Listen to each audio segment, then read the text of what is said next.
Dans cette partie 2, sur l'immunité adaptative, on a besoin de faire un petit zoom sur les anticorps.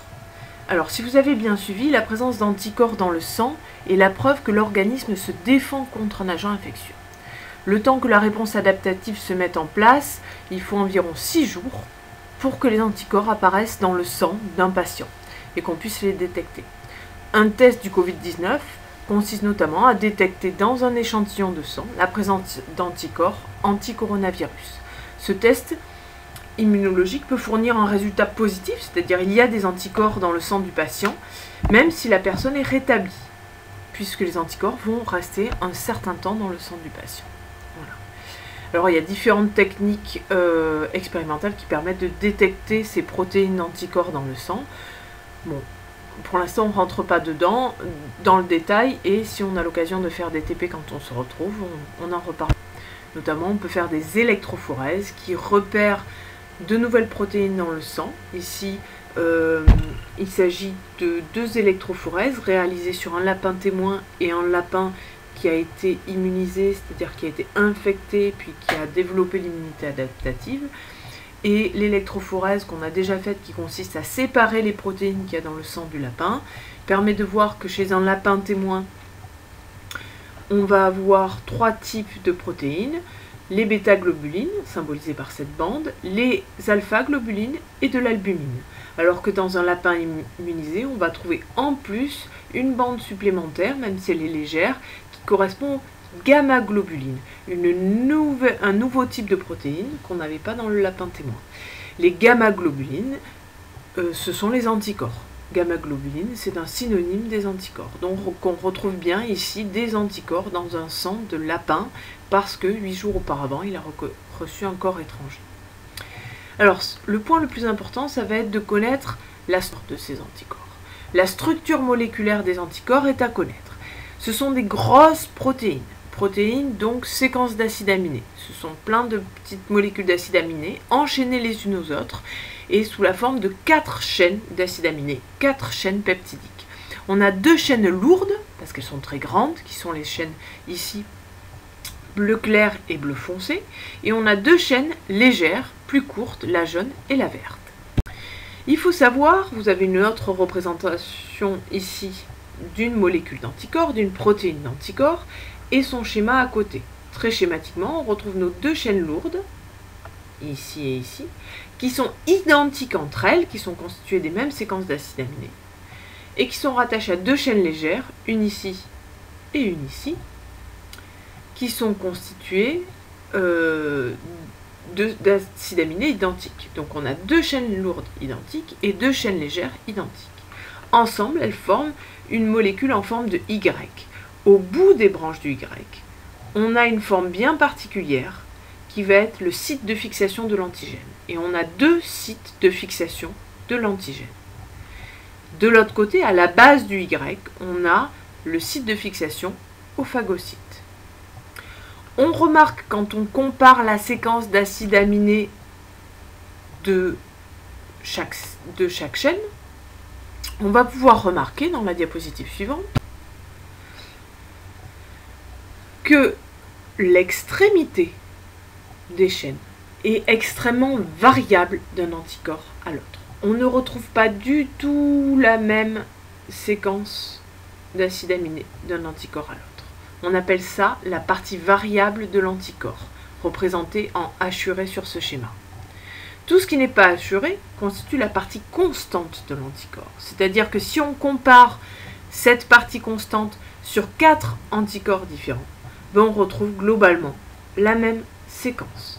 Donc une partie constante, même séquence d'acides aminés, et une partie très variable d'un anticorps à l'autre, qu'on appelle la partie variable, qui est située à l'extrémité des chaînes du Y. Voilà une représentation encore plus simplifiée d'une molécule d'anticorps avec le site d'accrochage de l'antigène au bout des branches du Y. Ce site d'accrochage de l'antigène, le site de fixation de l'antigène, a une forme bien particulière qui va déterminer la spécificité de l'antigène. Cette spécificité, on va revenir dessus.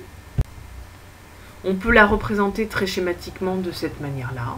Vous avez ici 3 molécules d'anticorps faut imaginer qu'on en produit 10 puissance 12 molécules d'anticorps de types différents. Ici, on n'en a représenté que 3, avec des sites de fixation de l'antigène de forme différente qui permettent de reconnaître des antigènes différents. Donc l'avantage de pouvoir produire des milliards d'anticorps de formes différentes, c'est que ça permet de reconnaître une immensité de répertoires antigéniques. Alors, un petit zoom sur ce site de fixation de l'antigène. C'est toujours une représentation tridimensionnelle ici du bout de la chaîne du Y, du bout de la chaîne d'anticorps, qui est représentée ici en bleu et en rouge, qui forme une structure tridimensionnelle bien particulière, qui permet de venir s'emboîter dans l'antigène, qui lui aussi a une forme bien particulière. La spécificité entre l'antigène et l'anticorps est déterminée par la forme de ce site de fixation antigénique. Et cette forme, elle est déterminée par la séquence d'acides aminés de l'anticorps. Là, on a déjà l'essentiel. Un point du programme sur lequel on doit revenir, j'essaie d'aller rapidement, mais c'est assez complexe, c'est la diversité des anticorps. Comment arrive-t-on à produire 10 puissance 12 anticorps différents? Ce sont des protéines. Elles sont codées par des gènes. Donc il faudrait imaginer qu'on a 10 puissance 12 gènes différents pour coder ces anticorps. Ce n'est pas du tout le cas. On estime que le génome humain contient à peu près 20 000 antigènes. Donc ça ne colle pas. Il y a un mécanisme plus complexe qui permet de créer de nouveaux gènes en recombinant des gènes préexistants. Un schéma qui l'explique, c'est celui-ci. Pour fabriquer un gène qui code pour un anticorps, nos cellules, et notamment les cellules qui produisent les anticorps que sont les lymphocytes B, vont être capables d'aller piocher un petit fragment de gène V1 ici, non, le V2, pardon. Donc dans le gène V, la cellule va en prendre juste un petit bout qu'on appelle le fragment V2, elle va l'assembler à un autre petit bout qu'on appelle le fragment V4, elle les assemble ici, elle va les assembler à un fragment de gène D, là elle a pris le D3, elle va l'assembler à un fragment de gène J, le J1, elle va prendre un deuxième fragment de gène J, le J3, et le gène C. Et l'ensemble va former le gène qui code pour l'anticorps qui est présenté ici. Il faut savoir que un lymphocyte B, quand il recombine les différents fragments de gènes, fait ça de façon complètement aléatoire et peut piocher le V1, le V3, le D1, le J1 et le J4. Et c'est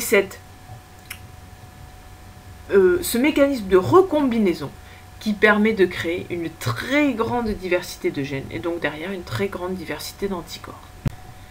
Si jamais, et ça arrive, les lymphocytes B produisent des anticorps qui reconnaissent des molécules du soi et donc qui vont s'attaquer au soi, on appelle ça des lymphocytes B autoréactifs, des anticorps autoréactifs, ils sont aussitôt éliminés quand ils sont encore dans la moelle osseuse des os, de sorte que l'organisme ne garde que les lymphocytes B qu'il a produits, qui possèdent à leur surface des anticorps membranaires qui ne reconnaissent pas le soi comme élément étranger. Voilà, on s'arrête là. Ce petit zoom sur les anticorps, il est nécessaire parce qu'il faut connaître notamment la structure d'un anticorps. On verra le grand 3 dans une 4e vidéo. Je vous laisse là.